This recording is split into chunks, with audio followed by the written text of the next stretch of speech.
Baltijos jūroje daugiau kaip 80% žuvų resursų jau yra sunaikinta. Ruoniams nebėra ko maitinti.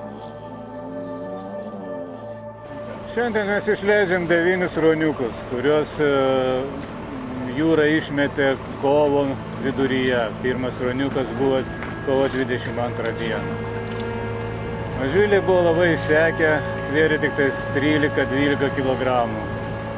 Kai tokio amžiaus, kai motina juos palieka, jie turi sverti 50-60 kg. Motina gimdo 14-15 kg mažylių.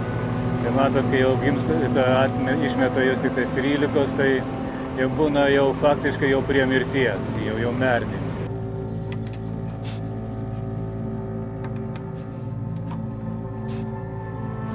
Šiaip jie moka patys maitinti, mes juos išmokėme, pripratinam prie vandens.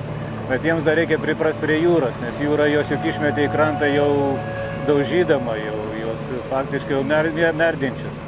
Ir jiems grįžti atgal vėl į šitą stichiją, kurie juos daužė, blaškė, jiems yra truputį jau sudėtingas stresas.